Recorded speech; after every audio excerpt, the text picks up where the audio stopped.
This is war.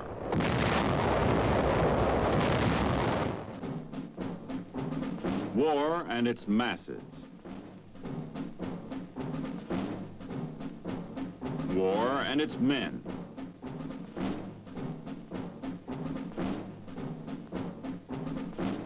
War and its machines.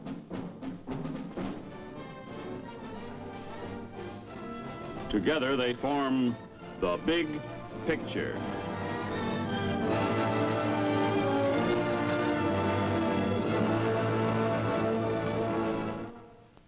Welcome to the Big Picture. I'm Captain Carl Zimmerman. The Big Picture is a report to you from your Army, an Army committed by you, the people of the United States, to stop communist aggression wherever it may strike. The Big Picture traces the course of events in the Korean campaign through first-hand reports of our combat veterans and through film taken by combat cameramen of the armed forces produced by the Army Signal Corps. These are the men who daily record on film the big picture as it happens, where it happens. Today, our big picture will show the United Nations forces counterattack against the Red Spring Offensive. You'll see our troops advance in spite of the spring mud and rain, with support from our air, artillery, and naval forces. And later, you'll meet two veterans of the Korean fighting, Chaplain Joseph Murphy and Captain John Rock, who saw, as it happened, a part of the big picture. Now, let's go back to May 20th, 1951. By 20 May, the second phase of the Red Spring Offensive has been thrown back along the entire front, with the last gap closed on the eastern front near Hangui by 24 May. The UN counterattack is launched immediately, driving the communists in full retreat. By the beginning of June, the pursuit, spearheaded by armored columns, has carried the Allies across the 38th parallel into North Korea, where the enemy braces and halts their retreat, forming a defense triangle anchored at Chorwon, Kumhwa, and Pyongyang. By 15 June, UN forces crack the heavy red defenses in their so-called Iron Triangle, taking Kumhwa and Chorwon and advancing north to Pyongyang. During the week 13 to 20 June, the communist air power becomes more aggressive, but suffers heavy losses to the UN air arm. During this period, the line undergoes minor changes as the ground phase subsides to patrol action and sporadic encounters.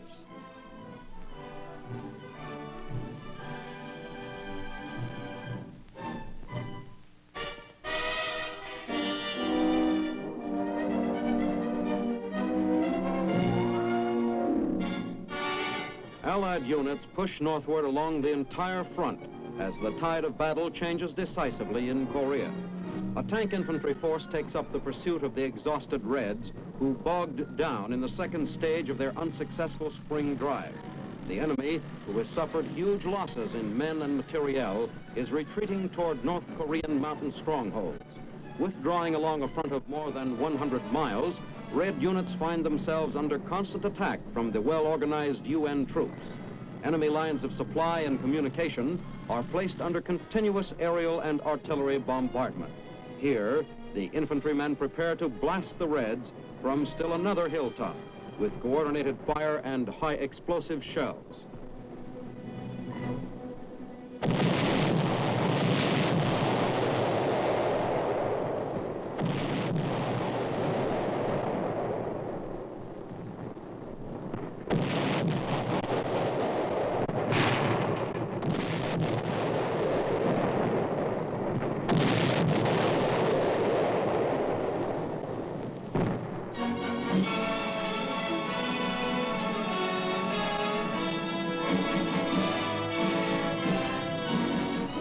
F-51s, in close support of the infantrymen, smash an enemy-held hill position.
muddy roads hamper the UN ground forces as they continue their offensive.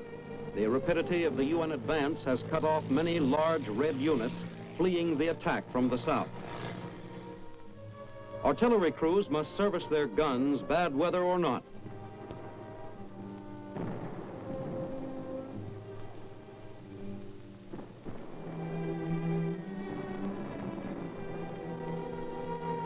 This unit, temporarily isolated from its supplies by a washed-out bridge, waits patiently while ammo is in the process of being delivered to its frontline position.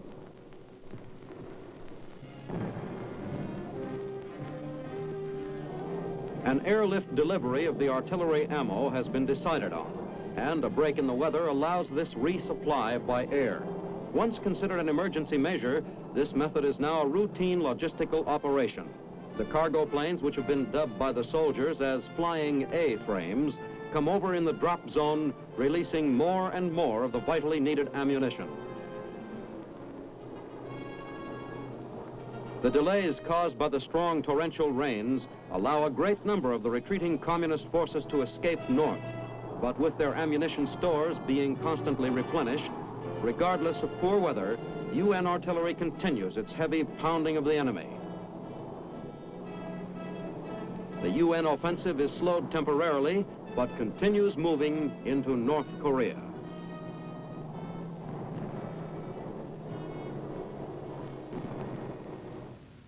Up to now on our Big Picture program, we have told you how our soldiers are the best equipped and the best trained.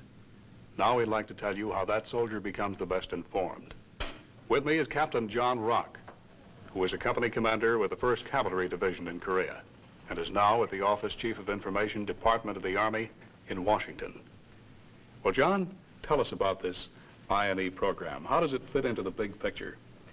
Carl, the information and education program of the Army has as its objective to make our soldier the best informed soldier in the world and to raise the educational standards of the Army. Now, actually, we have two programs here, the information and education. That is true. Tell us how the soldier becomes the best informed. Well, in Korea, which is the topic we're most interested in at the present time, Carl, the soldier has the Army's information radio service, which brings him news not only of what is going on in Korea, but what is going on all over the world. The program is on the air continuously for about 23.5 hours daily. Then, too, he has various publications. The biggest one, of course, being the Stars and Stripes. Here I have a copy. The Stars and Stripes are brought down to the troops on an average of about 1 to every 5 men. You'll see the map that's on this, Carl. It gives the man an opportunity to see exactly where he fits into the big picture. Well, you've told us about newspapers, radio. In what other ways is the soldier informed? Upon rotation off the front line, when it is possible, the commander holds what is known as a command conference. And these conferences are based on an armed forces publication known as the Armed Forces Talk. Here is a copy of one. This particular talk is entitled Communism, the What and the How. The man is told of communism, what it has done, and how it is working. Then he is given an opportunity to express his own views concerning communism and to ask questions concerning the subject.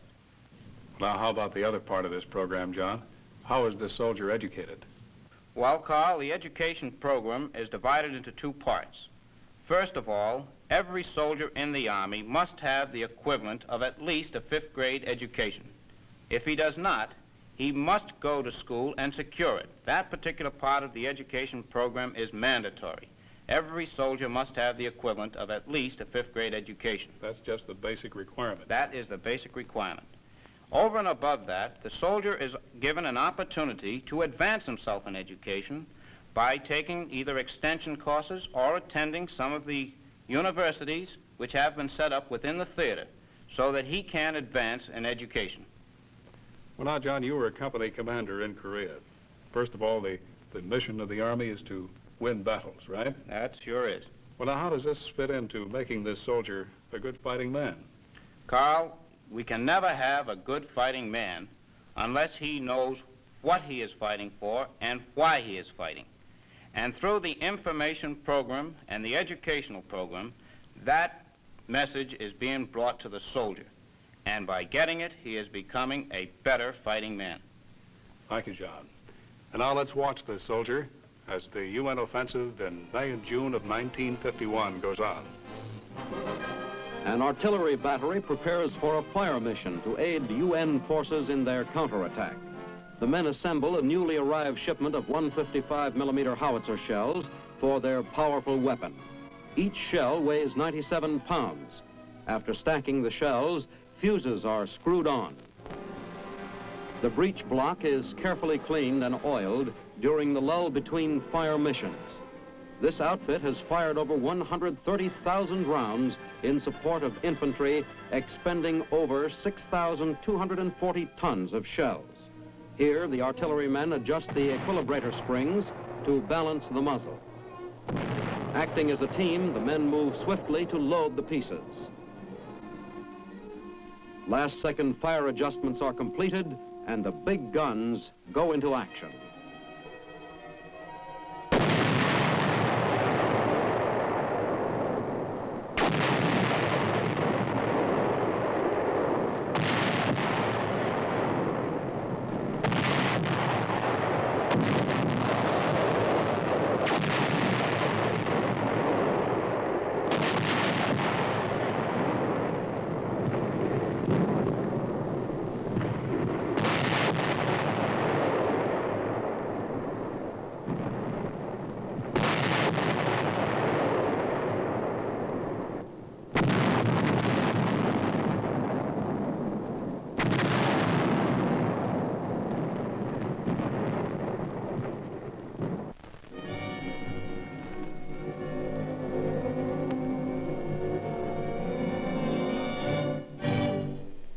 As Allied units move northward, strong emplaced positions are constructed to fend off any Red counterattacks. The men await the order to press on and maintain contact with the retreating enemy units. The UN forces swiftly adapt themselves to the hilly Korean terrain.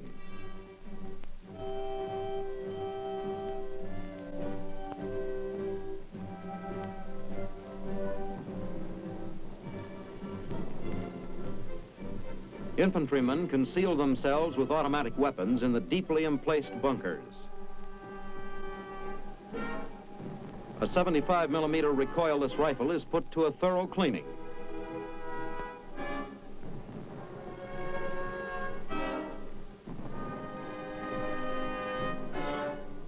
Lieutenant General Frank Milburn visits front areas, getting a first-hand view of the pursuit of the fleeing Reds.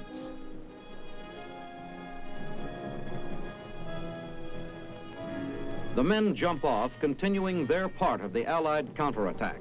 UN infantrymen, well-armed and well-supplied, are capturing large hauls of enemy prisoners for the first time in the Korean War. During this period, enemy prisoners numbered 10,000, more than 3 times as many as have surrendered since Red China's intervention.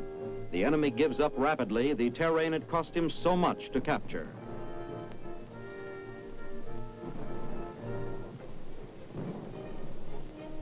The advance continues as mine detector teams search for mines scattered in the roads and paths by the somewhat disorganized foe.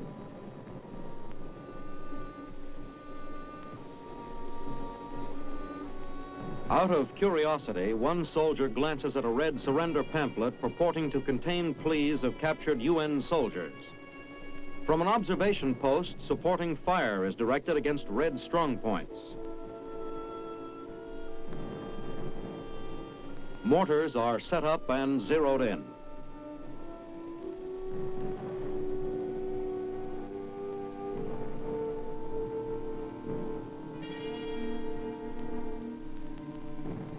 The troops strike another heavy blow against the retreating enemy.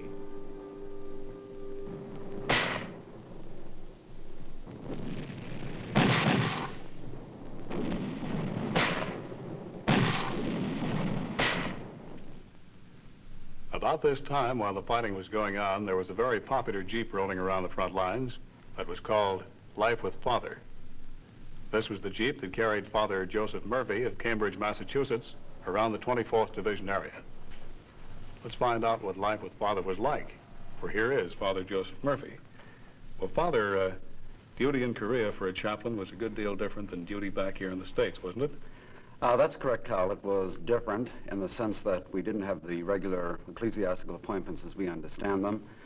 A church building, an altar, candelabra, and secondly, of course, there was a war on. And, however, for all the differences, there were very definite similarities. Similarities in the sense that we were fundamentally doing the same type work, caring for the religious and the moral welfare of the men. Again, back to the differences for all that there were, we did try to utilize whatever was available in order to make the men feel more at home in their religious worship. To give you a couple of illustrations, I recall at one time we had a nail drop, and the men salvaged a red nylon parachute for me. We patched it together, and then we used to spread that over the hood of the Jeep when celebrating Mass. And again, we had a little gal friend in Korea. She was known affectionately by the soldiers as Our Lady of the Foxholes. And when we had a Mass or a Rosary devotion, we'd give her a very prominent position. Well, Father, she seems to have lost part of her halo. Yes, she has, Carl. And I suppose it's only fitting that, inasmuch as so many of her men were wounded by the war, that she too carry at least one scar. That's well put, Father. Well, overseas, you got very close to your men, didn't you, Father? That's correct, Bob. Carl, rather, it was a question of the one family, and we're all undergoing the same experiences. And whatever came, it was the family, the men and ourselves together that had that experience. Well, here's a question, Father, I'm sure all our viewers want me to ask you. Are there any atheists in foxholes? Well, I must confess that after experience in Korea, I am convinced there are no atheists in foxholes. However, I will say in all honesty that it took 2 wars to make believers out of some of the men. Well, Father, you were at the front there, and the boys always weren't Catholic. There were other denominations there, too. Did you take care of all of them? Yes, we did, Carl. We tried to, of course, to provide chaplains of the men's own suasion, Protestant and Jewish, but when such chaplains were not available, then I would hold a general service for all the non-Catholic personnel. Certainly, Father, you've conducted services in many different locations, too, haven't you? Yes, in a variety of sets, locations, in bunkers and the sides of roads. The thing is that no place was too remote, no place was too small, no place was too bombed out not to be utilized for a religious service. And many times, Father, you held these services under fire, didn't you? Yes, Carl, occasionally we did. And to take care of those situations, I used to have an artillery spotter present at the Mass. At the conclusion of the Mass, the priest turns to the congregation. He says in Latin, "Ite missa est," which means the Mass is finished. Well, now during our Masses in Korea, the artillery spotter adapted himself to the Latin usage, and if there was any incoming artillery during the course of the Mass, he would immediately yell out, "Ite missa est," which meant for him, and of course for ourselves, that the Mass was temporarily finished and we all ducked for cover. I bet it was never said with more emotion, Father. You're not kidding. Well, about this soldier again, you said you got very close to him. What did you think of him, Father? The word for the American soldier is admirable, and I think, frankly, we should put it in the superlative and say most admirable. For the first few months in Korea, the American soldier was strictly a teenager, a Bobby Soxer. And when you consider the tremendous odds against him, the staggering hordes, and the way in which he resisted not only defensively but offensively, we have to stand in complete admiration of him. He's a wonderful fighting man, spiritually, physically. Well, you certainly knew his problems over there, Father. What were some of them? My experience has been that the men were primarily concerned with not the problems at the front, but rather with the problems at home. And of course, the distance from home multiplied those problems, as did a certain frustration, their inability to be at home in the immediate future. Well, now, how can this be remedied, Father? Well, probably the most immediate way in which it can be remedied is by the folks at home keeping the problems at home. The fighting man has enough to concern him in the fighting zone without being unnecessarily burdened by the unpleasantries back at home in the States. Where would you most prefer duty, Father? In Korea, in a battle zone, or here in the States? Well, I think I'll pair that question with you by saying that you preferred duty with a nice group. In other words, what makes a place pleasant or what makes a place unpleasant is not the geographic location, but the crowd that you're with. That's all the difference in the world. Thank you, Father Murphy. Now let's go back and see the fighting as of May and June of 1951 in Korea. An air-ground liaison team directs an F-51 strike as the Allies continue to move forward.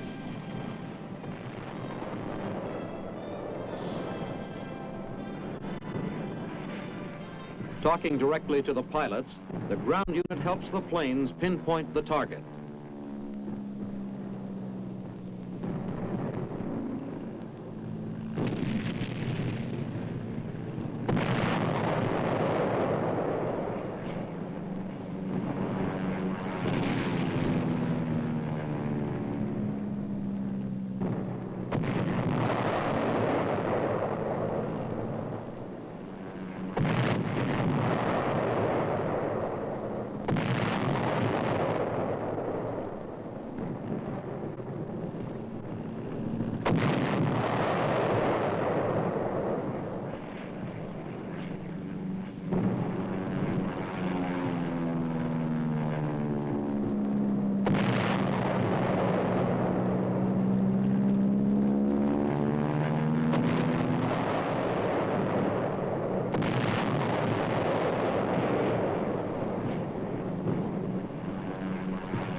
Smoke rises from the burning target as the Air Force helps smash the Reds in North Korea.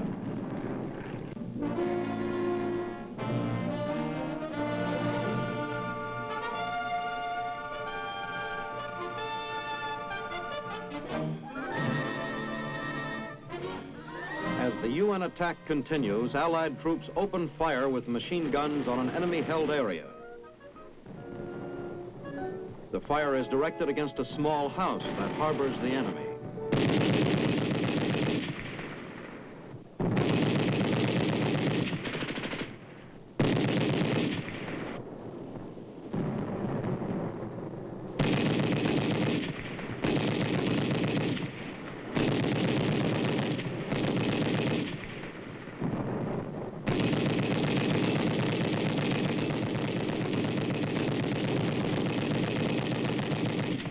Communist prisoners are taken as the troops move down into the valley.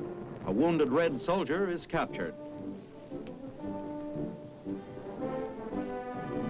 The troops push on against the Reds, who hold another hill beyond the valley.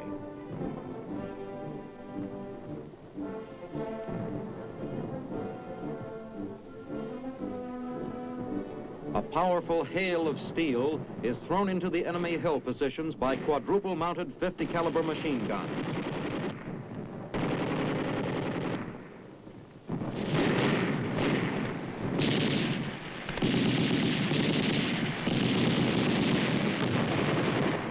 With the main communist force routed from the hill, the soldiers advance cautiously into the area to mop up possible stragglers.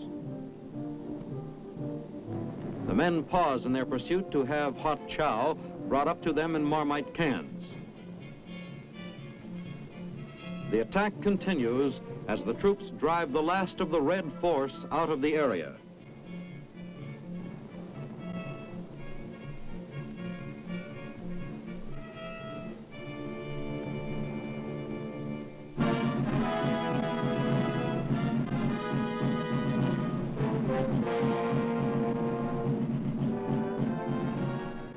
A Navy rocket ship loads ammunition for a night mission against Wonsan, North Korea.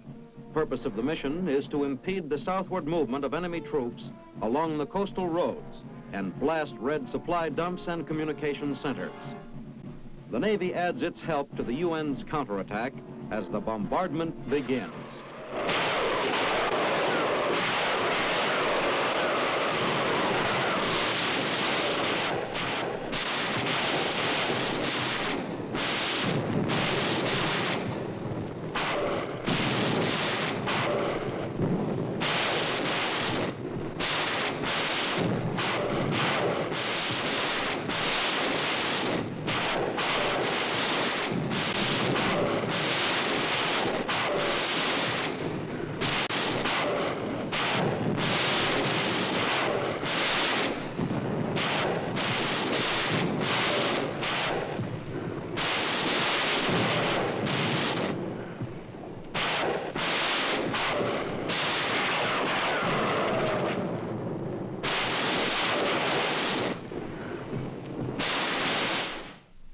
those were the events that comprised the big picture from May 20th to June 20th, 1951.